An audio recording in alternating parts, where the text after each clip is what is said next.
আমার মা কি তোমার গলা জড়িয়ে ধরে কান্নাকাটি করেছে? বলেছে যে আমি ওখানে মানাতে পারবো কি পারবো না সেটা ভেবে মা খুব কষ্ট পাচ্ছে? তাহলে তুমি এত কথা বলছো কেন? আমি একটা কথা বুঝতে পারছিলাম, বাড়িতে কোনো অতিথি এলে এইভাবে লোকে হামলে পড়ে নাকি? বাপ রে বাপ, দেখো নিজের বর এখনো মেনেই নেয়নি বউ বলে, তার আবার বড় বড় কথা। তোর জায়গায় আমি হলে না বিশ্বাস কর লজ্জায় একেবারে মুখ লুকোনো জায়গা খুঁজে মরে যেতাম। কেন গো মাসি, তুমি না আমার অবস্থা নিয়ে চিন্তা করো না, কারণ আমার অবস্থা যাই হোক না কেন আমার থেকে অনেক খারাপ অবস্থায় তুমি আছো। তোমরা প্লিজ এখান থেকে যাও, আমার শরীরটা ভালো নেই, ভালো লাগছে না, আমি একটু বিশ্রাম নেব।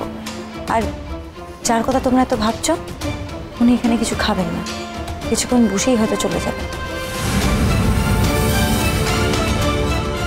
সত্যি রে মানিকু, যা না এখান থেকে। আমাদের বাড়িতে কিছু হলে কেউ গন্ধে গন্ধে চলে আসিস, তাই না? যা এখান থেকে যা। আর আমার মেয়ের অষ্টমঙ্গলা হয়নি আর হবেও না। মিনু, অষ্টমঙ্গলা না হলে যে মেয়ের অকল্যাণ হবে সে কথা তুই জামাইকে বলেছিস? আর ওরা যখন এসেছে তুই একটু জোরটা খুলে নে না। তোমরা এক কথা বারবার বলছো কেন গো? জোর খোলার হলে তো সকালেই আসতো, আসেনি যখন জোর খুলতে চায় না। ঝিলের কপালে যা আছে তাই হবে। তোমরা এখন যাও দেখিনি সবাই।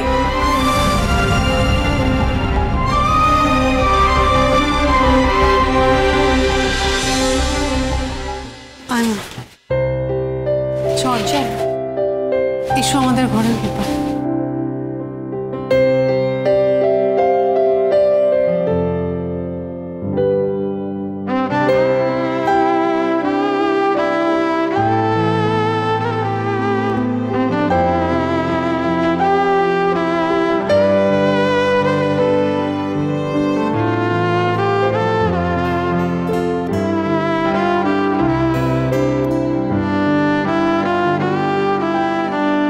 দেখলেন তো আপনার জন্য কাকিমাকে, ঝিলকে সবার কাছে কত কথা শুনতে হলো। আপনার জন্য ঝিল সবার কাছে ছোট হয়ে যাচ্ছে। আমার জন্য? তাহলে কার জন্য?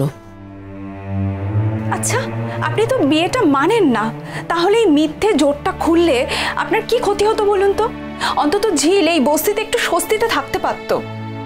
আর ও যে বাপের বাড়িতে থাকবে বলে এসেছে, এখানে তোকে সবাই একই প্রশ্ন করে জেরবার করে দিচ্ছে। বলছিলাম যে তুমি কি আমাদের বাড়িতে কিছু খাবে বাবা? আমি তো বললাম আমি এই সময় খাই না। তুমি এই সময় কিছু খাও কি খাও না আমি সেটা বলছি না, আসলে আমাদের বাড়িতে এসেছো আর আমরাও তো এতগুলো বছর ধরে তোমাদের বাড়িতে কত কি খেয়েছি, তোমাদের থেকে কত উপকার নিয়েছি।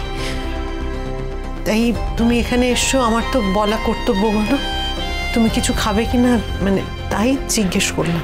আপনার মেয়েকে গরম দুধটা খাইয়ে দিন। মিলি, দুধটা দে।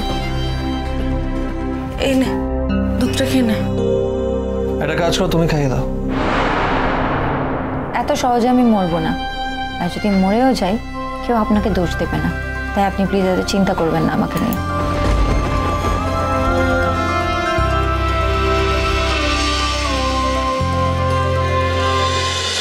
भोले बाबा पार करेगा सोम থেকে রবি প্রতিদিন বিকেল 5:30টায় স্টার জলসায় ও জিও হটস্টারে।